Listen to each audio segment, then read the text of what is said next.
शांति। आज हम सुनेंगे सत्यनारायण की व्रत कथा। भक्त लोग अनेक सत्यनारायण व्रत रखते। भारत में अनेक लोग सत्यनारायण का व्रत करते तथा कथा भी सुनते हैं।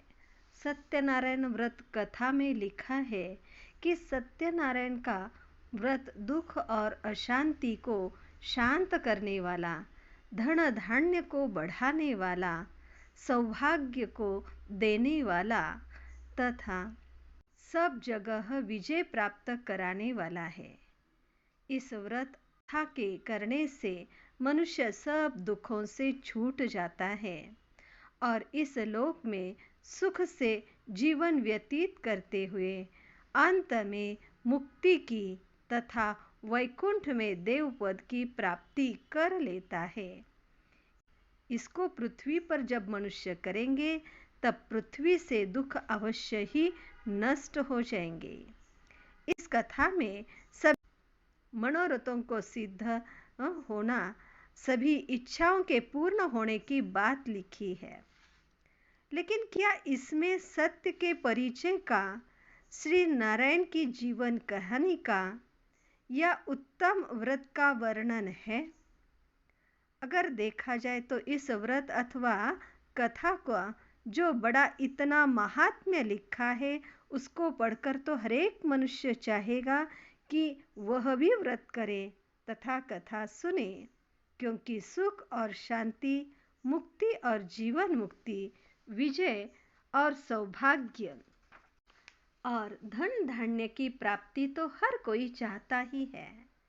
परंतु जब मनुष्य प्रचलित सत्यनारायण व्रत कथा को पढ़ता या सुनता है तो यह सोचकर आश्चर्य होता है कि इसमें न तो श्री नारायण की कोई आत्मकथा है, न सत्य स्वरूप परमात्मा का कोई परिचय दिया गया है और न ही किसी व्रत की व्याख्या है कि जिसके बारे में मन मान जाए कि इस व्रत को करने से उपरयुक्त उत्तम प्राप्ति हो सकती है।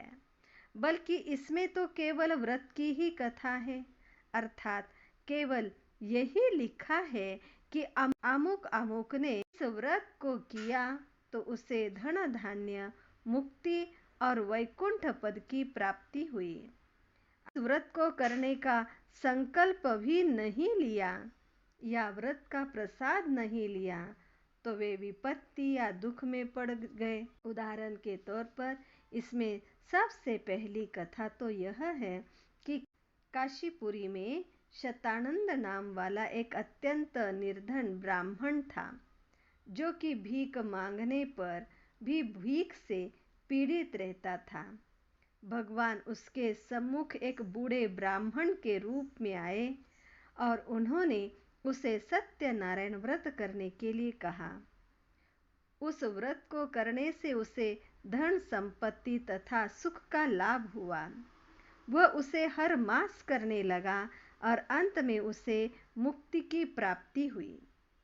दूसरी कथा लकड़ी बेचने वाले एक निर्धन भील की है। वह भी इस व्रत को करने से निर्धनता, दुख तथा शोक से छूट गया और अंत में वैकुंठ में देव पद को प्राप्त हुआ। तो स्पष्ट है कि कहीं भी यह उल्लेख नहीं है कि इन्होंने कौन सा व्रत किया, कैसे किया और कौन सी कथा सुनी। कथा में वर्णित व्रत से इतनी उच्च प्राप्ति हो सकती है। अब सोचने की बात है कि आज जो सत्यनारायण व्रत का प्रचलित रीति है, उसी अनुसार व्रत करने से या व्रत कथा सुनने से क्या इतनी उच्च प्राप्ति हो सकती है? व्रत की प्रचलित रीति तो यह है कि लोग प्रातः निराहार रहते हैं, पुष्प हाथ में लेकर सत्यनारायण का ध्यान करते हैं, उसकी विधि पूर्वक स्तुति करते हैं और प्रसाद लेते तथा मीठा भोजन करते हैं। स्पष्ट है कि वास्तव में यह व्रत, जिसका महात्म्य हम सब लेख से शुरू में कह आए हैं, इस प्रचलित व्रत से भिन्न और उच्च कोटि का व्रत रहा होगा, वरना यदि कुछ घंटों के लिए निराहार रहने रूप व्रत के करने से या एक दिन उपवास, एक दिन सवाया भोग लगाकर मीठा ही मीठा खाकर मौज मनाने से संपूर्ण सुखों की अथवा मुक्ति और जीवन मुक्ति की प्राप्ति हो सकती होती, और इस जीवन में भी मनुष्य दरिद्रता और दुख से छूटकर संपत्ति और सुख को प्राप्त कर सकता होता। तो इस अत्यंत सहज युक्ति को अपनाने से तो कोई भी न चूकता। यहाँ तक कि नास्तिक कम्युनिस्ट लोग भी क्रांति और क्रांति की बात छोड़कर संक्रांति पर इसी व्रत को करना ही सर्वोत्तम उपाय मानते। और आज जबकि देश में दर्दनाक दरिद्रता है और लाखों लोग भूख से कराह रहे हैं, तो सरकार भी इसी व्रत को करती और कराती। परंतु इस कथित व्रत में यह विशेषता ही नहीं है कि देश में सुख संपत्ति हो जाए और मनुष्य को मुक्ति और जीवन मुक्ति की प्राप्ति हो। अब इस व्रत कथा में जो मुख्य कथा है उस पर विचार करने पर भी हम यही देखेंगे कि उसमें सत्य स्वरूप परमात्मा का परिचय या श्री नारायण की आत्मकथा या सच्चे व्रत का कहीं भी उल्लेख नहीं है। कथा में वर्णित वृत्तांत कहाँ तक संभव है और उनका वास्तविक भाव क्या है? सत्य नारायण व्रत कथा में जो सबसे बड़ी कथा लिखी हुई है वह यह है कि एक वैश्य ने यह संकल्प किया कि यदि उनकी संतान होगी तो वह इस व्रत को अवश्य करेगा। परंतु जब उसके घर में कन्या उत्पन्न हुई तो उसने अपना वचन टाल दिया और कहा कि इसके विवाह के अवसर पर करूँगा, परंतु उस अवसर पर भी वह व्रत करना भूल गया। इसके परिणाम स्वरूप सत्यनारायण ने रुष्ट होकर उसे शाप दिया कि उस पर दुख आए। इधर राजा की चोरी हो गई थी और चोरों ने राजा के दूतों को अपने पीछे भाग कर आते हुए देखा, और जहाँ वैश्य तथा उसका दामाद बैठा था वहाँ धन छिपा कर भाग गए। राजा के दूत वैश्य और उसके जमाई को चोर मानकर पकड़कर राजा के पास ले गए, जिसने उन्हें जेल में बंद कर दिया। उधर वैश्य की स्त्री ने पति के लौटने के मनोरथ को लेकर सत्यनारायण व्रत किया और भगवान ने राजा को स्वप्न दिखाया कि इन दोनों को छोड़ दो वरना मैं तुम्हारा नाश कर दूंगा। अब जब राजा द्वारा मुक्त होकर दोनों अपने बेड़े की ओर लौट रहे थे तो सत्यनारायण ने उनसे पूछा, वैश्य तुम्हारे नाव में क्या है? तो वैश्य बोला, क्या कुछ लेने का विचार है? इसमें तो केवल लता पत्र आदि है। तब साधु वेश में सत्यनारायण बोले, तथास्तु। इसके परिणाम स्वरूप वैश्य की नाव में सब धन सोना आदि लता पत्र आदि ही बन गए। परंतु जब वैश्य ने लौटकर उस साधु वेश से दुख प्रकट किया तो उसने कहा कि तुम मेरी पूजा नहीं करते हो और व्रत नहीं करते हो, इसलिए मेरी इच्छा से तुम्हें यह सब दुख होता है। तो वैश्य बोला, आपकी माया से मोहित होकर व्रत करना भूल गया था। जब वैश्य ने व्रत करने का आश्वासन दिया तब भगवान की प्रसन्नता में फलस्वरूप लता पत्रादि के स्थान पर पहले की तरह सोना चांदी धनादि प्रकट हो गया। उसके आगे लिखा है कि आखिर वैश्य और उसका दामाद आने नगर के तट पर आकर पहुंचे और नाव को तट से लगाकर उन्होंने नगर की भूमि पर पांव रखा। वैश्य की पुत्री, जो कि सत्यनारायण व्रत कर रही थी, अपने पिता और पति के आने की सूचना पाकर सत्यनारायण का प्रसाद छोड़कर नाव की तरफ चल पड़ी। प्रसाद न लेने का परिणाम यह हुआ कि उसका पति अदृश्य हो गया और नाव डूबकर सागर तल में विलीन हो गई। परंतु वह जब दुखी होकर रोने लगी और उसके पिता वैश्य ने यह संकल्प किया कि यदि उसका जमाई आ जाएगा तो सत्यनारायण व्रत का, तब आकाशवाणी हुई, कलावती प्रसाद छोड़कर आई है, वह जाकर प्रसाद खा आए तो उसका पति लौट आएगा। तो वह गई और जब प्रसाद खाकर लौट आई तो उसका पति प्रकट हो गया और डूबा हुई नाव भी फिर से तैरने लगी। ऐसे ही कथा राजा तुंगभद्र की है, जिसने सत्यनारायण के व्रत का तथा कथा का निरादन करने से दुख पाया और बाद में कथा, व्रत आदि के द्वारा सुख पाया। कलावती की यह कथा पर विवेक युक्त रीति से विचार करने पर आप मानेंगे कि कथा में यह जो लिखा है कि धन सोना आदि सब लता पत्र ही बन गए और फिर सत्यनारायण जी की प्रसन्न होने पर वे पुनः सोने चांदी के रूप में परिवर्तित हो गए, वह सत्यनारायण अथवा अक्षरार्थ में असामान्य ही लगता है। इसी प्रकार सत्यनारायण जी के रुष्ट होने के कारण कलावती के पति अदृश्य होने तथा नाव डूबकर समुद्र तल में विलीन हो जाने तथा फिर सत्यनारायण जी के प्रसन्न होने पर नाव के तट पर आने और कलावती पति प्रकट हो जाने की बात तो असंभव ही लगती है। अब वास्तव में सत्य स्वरूप परमात्मा का तथा श्री नारायण का बहुत बड़ा महात्म्य है और व्रत भी उत्तम फल को देने वाला है, परंतु लोगों ने वास्तविक कथा के भाव को इस ढंग से वर्णन करके सारी बात ही बदल दी है। इसके अतिरिक्त कथा में ये जो लिखा है कि भगवान, मैं आपकी माया से मोहित होकर उस व्रत को करना भूल गया था, या भगवान ने रुष्ट होकर शाप दिया और भगवान ने कहा मेरी इच्छा से ही तुम पर दुख आता है।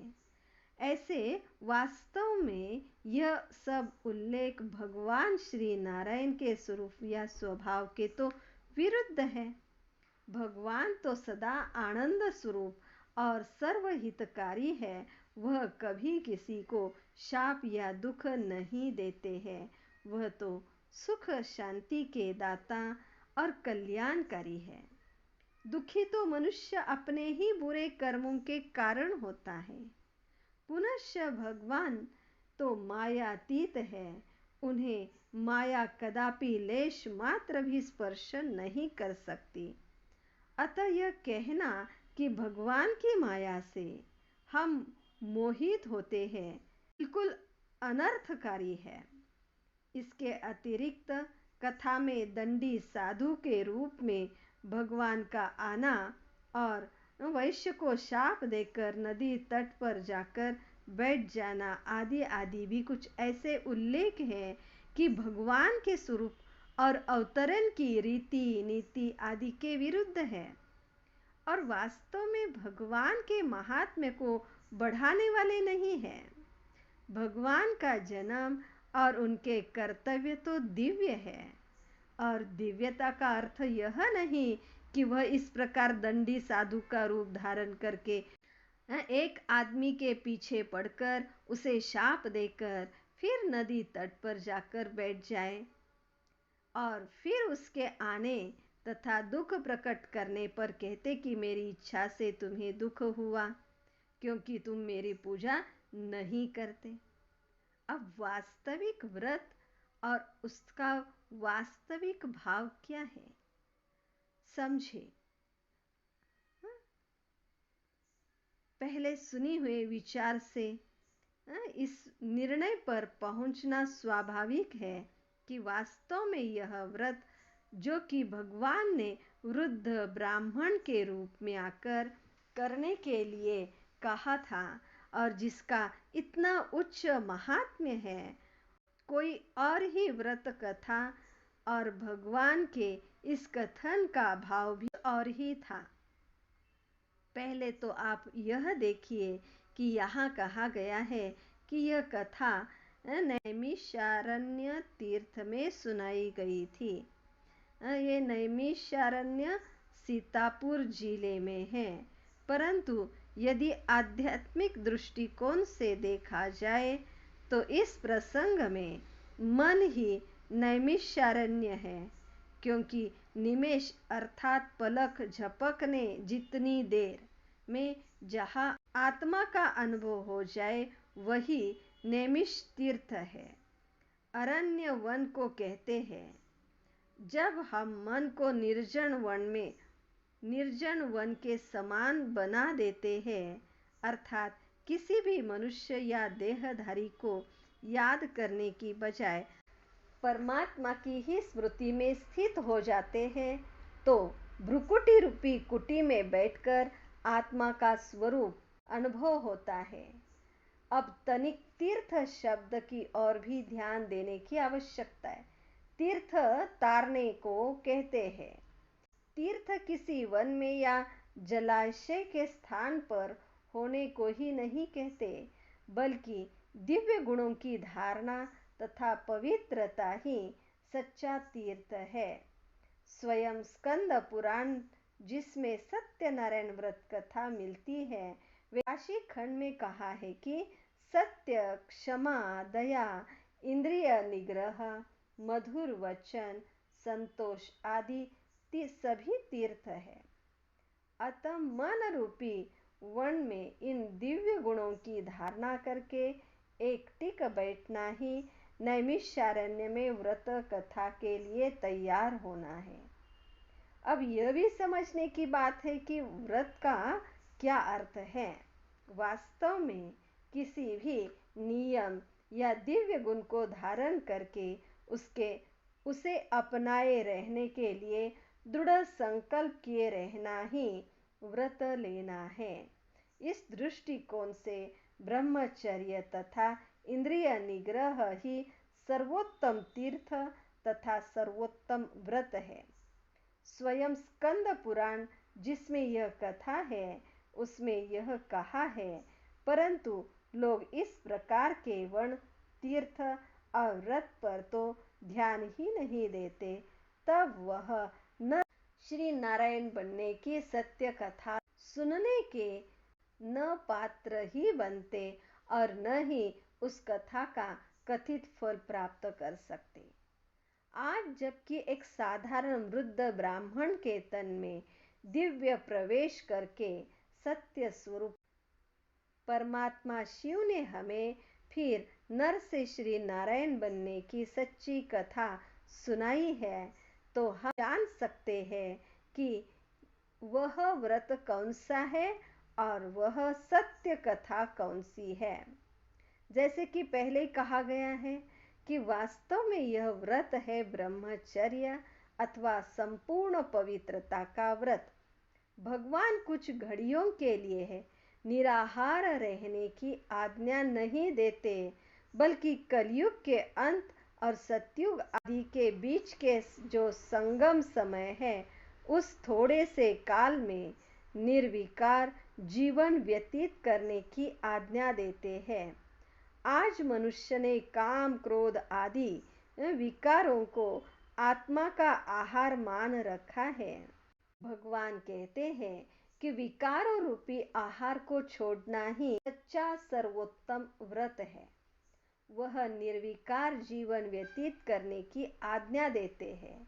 वास्तव में तन, मन, धन से कोई बुरा कर्म न करना, यही सर्वोत्तम व्रत है, जिसको करने से नर कंगाल से ताजधारी, निर्धन से सदा धनवान, रोगी से सदा निरोगी, सुखी संपत्तिवान बन जाता है और मुक्ति को तथा वैकुंठ में देवपद को प्राप्त कर लेता है। कथा में ब्राह्मण, भील, वैश्य का उल्लेख क्यों है? इस व्रत को भील, ब्राह्मण, राजा, व्यापारी, नर नारी सभी कर सकते हैं और इस लोक में सुख भोगते हुए भविष्य में भी वैकुंठ का सुख प्राप्त कर सकते हैं। कथाकार ने इस भाव को स्पष्ट करने के लिए नारी कलावती और लीलावती, व्यापारी वैश्य और उसके दामाद राजा उल्कामुख और भील आदि की कथाएं बना दी है और उनमें असंभव बातें मिश्रित कर दी है। उसने भगवान का स्पष्ट परिचय भी नहीं लिखा है। ब्राह्मण के तन में भगवान प्रविष्ट हुए, उसको ब्रह्मा नाम दिया, उसका भी परिचय नहीं दिया है। इस प्रकार सारा भाव अस्पष्ट, अनिश्चित, असंभव मालूम होता है। सारी बात बिगड़ गई है।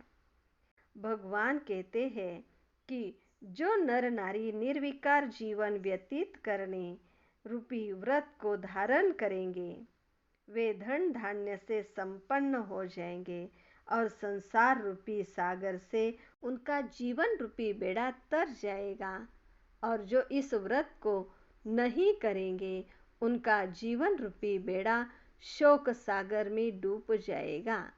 तो कथाकार ने स्थूल नाव के डूबने और तैरने की बात लिख दी है। धन और रत्न के लता पत्रादि बनने का भावार्थ क्या है? इसके अतिरिक्त भगवान तो कहते हैं कि तन मन धन मेरे अर्पण करके स्वयं को ट्रस्टी अर्थात निमित्त मानकर चलो, ताकि आपकी आसक्ति मिट जाए और कल्याण हो जाए।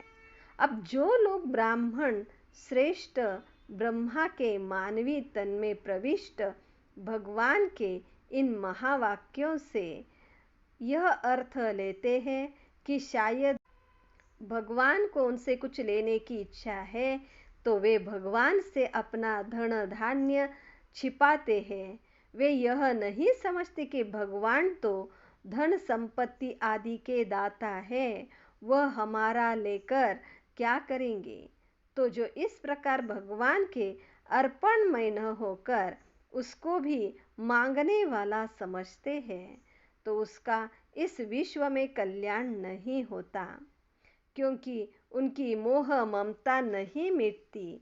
अब उनके अकल्याण की बात को कथाकार ने इस प्रकार लिख दिया है कि भगवान ने शाप से उनका सब धन धान्य लतापत बन जाता है और पुनः व्रत रखने से उनके वरदान से वह धन और सोना बन जाता है। तो कथाकार ने इस प्रकार के लेख से असंभव का तत्व आ गया है, क्योंकि वास्तव में धन कभी लता या पत्रों का रूप धारण नहीं कर सकता। वास्तविक भाव को इन अविश्वसनीय शब्दों में व्यतीत करने से सारी बात ही बिगड़ गई है। अब संक्षेप में हम पुनरावृत्ति का विचार न करते हुए यही कहना चाहेंगे कि सत्य स्वरूप भगवान शिव नर को श्री नारायण बनाने के लिए अथवा मुक्ति और जीवन मुक्ति के योग्य बनाने के लिए पवित्रता अथवा ब्रह्मचर्य रूपी व्रत बताते हैं। श्री नारायण रूपी लक्ष्मी की स्मृति बनाए रखने की आज्ञा देते हैं, अर्पणमय जीवन व्यतीत करने की सम्मति देते हैं। जो इस पवित्रता रूपी व्रत का पालन करता है वह तर जाता है और धन संपत्ति का मालिक बन जाता है, और जो नहीं करता उसका जीवन रूपी बेड़ा डूब जाता है। हम पहले सत्य स्वरूप परमात्मा का परिचय देते। उसके बाद सत्यनारायण की सच्ची कथा का सत्य अर्थात परमपिता परमात्मा का परिचय। परमपिता परमात्मा निराकार है, ज्योति बिंदु स्वरूप है, ज्ञान के सागर है, शांति के सागर, आनंद के सागर, प्रेम के सागर, पतित पावन और मुक्ति तथा जीवन मुक्ति के दाता है। कल्याणकारी होने के कारण उनका दिव्य अथवा कर्तव्यवाचक नाम शिव है। भारत के लोग शिवलिंग नाम की मूर्ति बनाकर एक आज दिन तक पूजन करते हैं, परंतु पूजा करने वाले भक्त लोग शिव के पूर्ण एवं यथासत्य परिचय को नहीं जानते। यदि चिरकाल से सर्वशक्तिमान एवं कल्याणकारी सदगति दाता परमात्मा शिव की सारे विश्व में इसी शिवलिंग रूप में भिन्न भिन्न नामों से भिन्न धर्मों व देशों में पूजा होती रही है तथा लोगों को इनका स्पष्ट ज्ञान नहीं है। भारत में गोपेश्वरम और रामेश्वरम के जो मंदिर है उनमें वह स्पष्ट होता है। परमात्मा शिव श्री कृष्ण तथा श्री राम के भी श्रद्धेय, मान्य एवं पूजनीय है। उज्जैन में या सोमनाथ में विक्रमादित्य द्वारा और मक्का में इब्राहिम के द्वारा भी इसकी स्थापना इसी रूप में हुई और इससे सिद्ध होता है कि इस्लाम धर्म में जो संगे अस्वद है वह वास्तव में शिवलिंग ही का प्रारूप है। ईसा मसीह, नानक और दूसरे धर्म संस्थापकों ने भी परमात्मा को ज्योति स्वरूप ही माना है।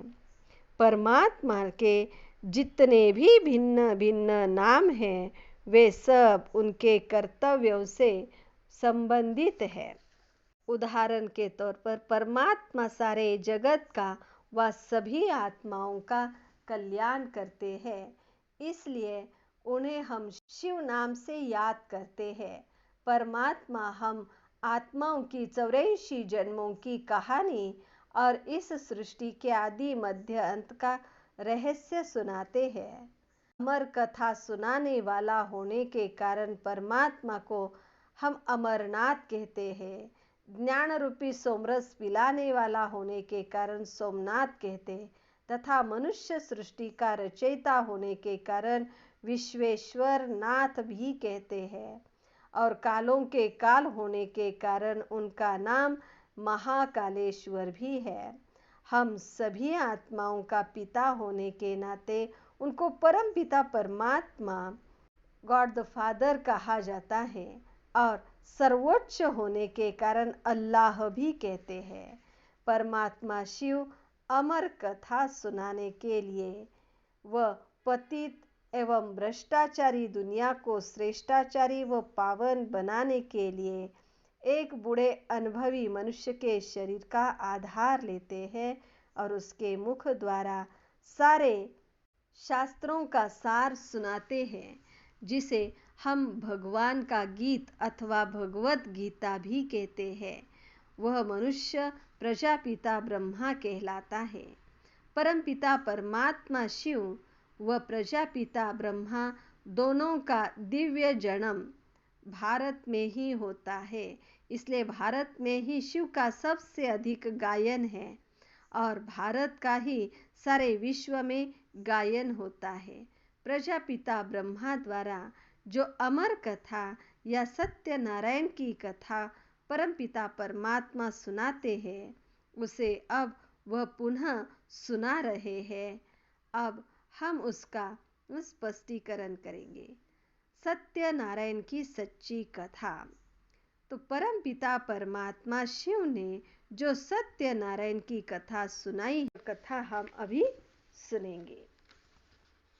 आज से 5000 वर्ष पूर्व सृष्टि पर सूर्यवंशी सकला संपूर्ण निर्विकारी मर्यादा पुरुषोत्तम श्री लक्ष्मी और श्री नारायण जल, थल, नभ, चर, अचर सभी पर अखंड चक्रवर्ती राज्य करते थे।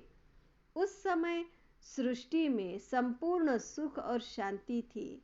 दूध और घी की नदियां बहती थी। सोने और रत्नों से जड़े हुए महल थे। प्रकृति मनुष्य की दासी थी। तब काया निरोगी और कंचन सम हुआ करती थी। सब और आनंद मंगल छाया हुआ था। अशांति और दुख का कोई भी नाम तक न जानता था। कभी अकाले मृत्यु न होती थी।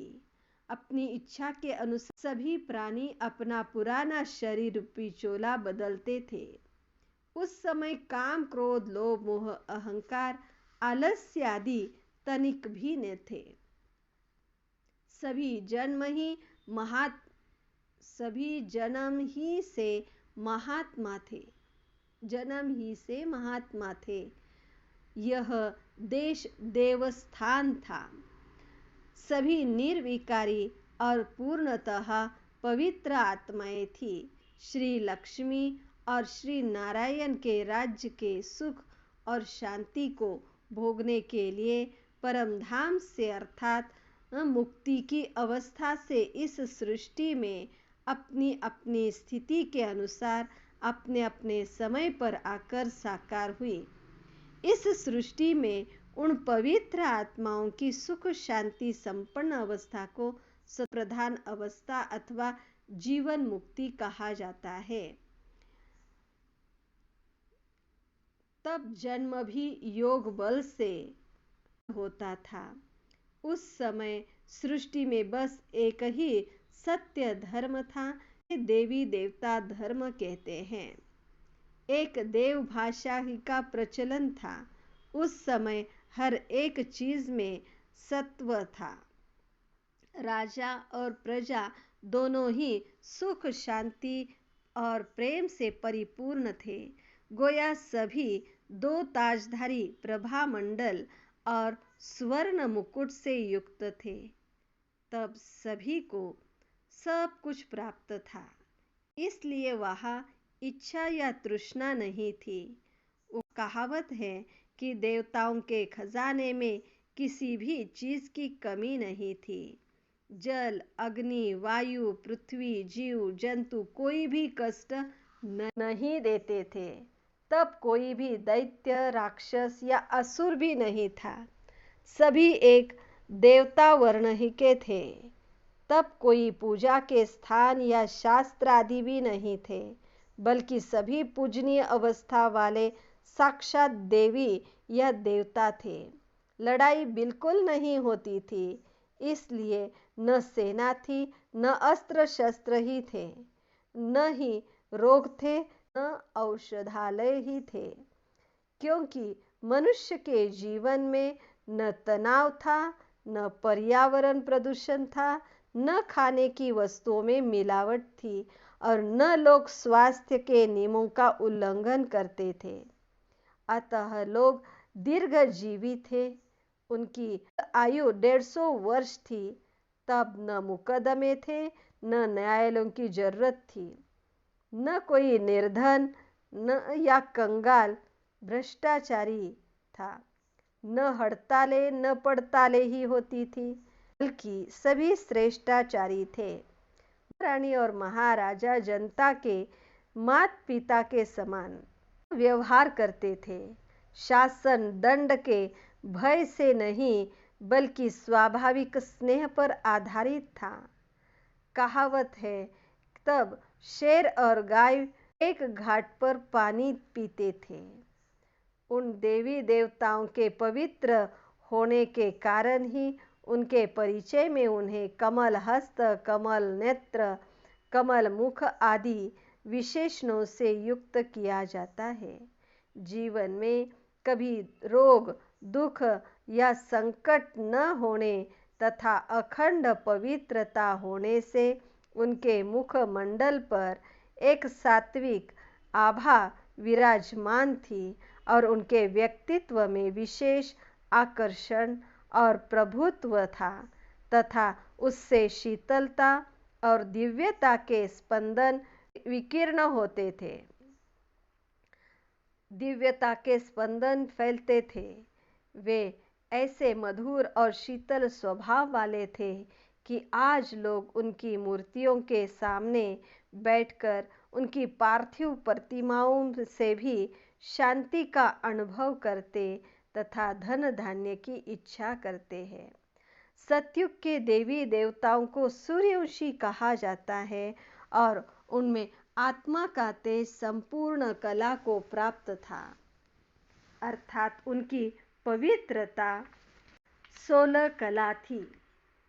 तब कोई छुआछूत नहीं थी, न रंग भेद, वर्ण भेद या भाषा भेद था। सभी स्वधर्म में स्वाभाविक रूप से स्थित थे। अपनी इन विशेषताओं के कारण सतयुग का आज तक भी गायन है। श्री लक्ष्मी और श्री नारायण का वह राज्य पूरी 8 पीढ़ियों तक चला। उस युग की आयु 1250 वर्ष थी। उसी को सतयुग कहते थे। वह सृष्टि मानो फूलों का एक विराट बगीचा था, अथवा वही स्वर्ग था, वैकुंठ था, जन्नत था। जिस प्रकार एक नया मकान कुछ समय के बाद स्वयं पुराना हो जाता है, उसी प्रकार वह नई सुख की दुनिया धीरे धीरे पुरानी होना शुरू हुई और पवित्रता सुख शांति की 16 कला में से 2 कला कम हो गई और तब त्रेता युग और राम सीता का राज्य शुरू हुआ।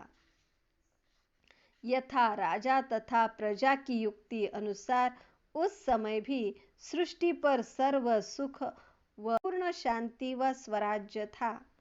उस राम राज्य के सुख का स्वप्न भारतवासी अब तक भी देखते हैं। गांधी जी भी उसी राम राज्य का स्वप्न देखा करते थे। राम राज्य में मनुष्यों को अपने जीवन निर्वाह अथवा अर्थोपार्जन के लिए विशेष परिश्रम नहीं करना पड़ता था। तब भी भूमि अत्यंत उपजाऊ थी। राजा के लिए न एक दूसरे पर आक्रमण होते थे और न ही किसी प्रकार का ईर्ष्या द्वेष था। तब भी अकाले मृत्यु नहीं होती थी। माता पिता के जीवन में काल उनके पुत्र को नहीं छीन सकता था। तब पवित्रता सुख शांति की दृष्टि से सभी नर नारी 14 कला संपूर्ण थे। जैसे पूर्णमासी से एक दिन पूर्व चंद्र 14 कला वाला होता है, वैसे ही त्रेता युग में सभी आत्माएं 14 कला प्रकाशमान थी। उस युग में भी सभी निरोग थे। तब भी लोग स्वभाव व धर्म में स्थित थे। धर्म ही उनके कर्म का अंकुश था। इससे यह निष्कर्ष स्पष्ट होता है कि राम के राज्य में रावण नाम का असुर या राक्षस ही नहीं था। भला किसका सामर्थ्य कि राम की सीता को कोई बुरी दृष्टि से देख भी सकता हो, और चुराने की बात तो और ही रही। वास्तव में राम और रावण की आध्यात्मिक कथा एक अन्य युग से संबंधित है। त्रेता युगी राजा राम तो जीवन मुक्त थे और पावन थे। उनके जीवन काल में दैहिक किसी भी प्रकार का दुख भी नहीं था। त्रेता युग में भी सभी सुख शांति संपन्नता से भरपूर थे। गृहस्थ धर्म में अधिक विवाह कोई नहीं करता था। तब भी कोई जरा पीड़ित नहीं होते थे। सभी मोहजीत थे। यथा राजा तथा प्रजा की उक्ति अनुसार सभी धर्मयुक्त और उच्च आचरण वाले थे। तब भी कोई किसी की निंदा नहीं करता था। तभी तो राम राज्य सभी चाहते हैं। 1250 वर्ष राम राज्य चला, अर्थात त्रेता युग चला। उसके बाद द्वापर युग आया। द्वापर युग भी 1250 वर्ष का था। द्वापर युग में अनेक धर्म संस्थापक आए। उन्हें अपने अपने समय पर उन्होंने धर्म की स्थापना की। इस समय जाति पाति तथा भेदभाव भी शुरू हुए। धीरे धीरे अनेक धार्मिक संप्रदाय बनते गए और लोगों में मतभेद शुरू हो गए तथा उग्र रूप लेने लगे। देश के कई राज्यों में बढ़ता गया। इंद्रिय संयम टूटने लगा। रोग शोक जरा मृत्यु दुख और अशांति डेरे डालने लगे। द्वापर युग के बाद कलयुग का प्रारंभ हुआ। इस युग में काम क्रोध लोभ मोह अहंकार ईर्ष्या द्वेष निंदा आलस्य लड़ाई झगड़े बढ़ते गए। राजा लोग एक दूसरे पर आक्रमण करके एक दूसरों के देशों पर राज्य करने लगे। मर्यादाएं टूटने लगी। नियम भी ढीले होने लगे। जंजीरें कड़ी होती गई जाति पाति की। कलयुग की आयु भी 1250 वर्ष पूर्ण होने को आई तो फिर अति पापाचार भ्रष्टाचार होने लगा। तभी परमात्मा इस कलयुग के अंतिम चरण में आकर के हम सभी आत्माओं का उद्धार करने का कार्य प्रारंभ किया। तो परमात्मा यही ज्ञान दे करके हम सभी को फिर से मनुष्य से मानव नर से नारायण और नारी से श्री लक्ष्मी बनने के लिए सच्चा सच्चा ज्ञान देने लगे, जिससे सभी मनुष्य आत्माओं का परिवर्तन होने लगा। सभी को 84 जन्मों की आत्मकथा परमात्मा सुना रहे हैं और यही कथा सुनकर हम श्री नर से नारायण पतित से पावन बनते हैं और हमें मुक्ति और जीवन मुक्ति प्राप्त कराने का काम परमात्मा कर रहे हैं। परंतु श्री नारायण की 84 जन्मों की इस सारी कथा तथा सत्य स्वरूप परमात्मा शिव की जीवन कथा तथा पवित्रता रूपी सच्चे व्रत का ज्ञान प्रायलोप हो जाने के कारण आज केवल सिर्फ व्रत कथा अर्थात वही व्रत की ही महिमा रह गई है। आज सत्य नारायण की कथा ही उपलब्ध नहीं है। अब तक अनेक लोगों ने सत्य नारायण कथा को ढूंढ निकालने का प्रयास किया, परंतु कोई भी व्यक्ति इसमें सफल नहीं हो पाया।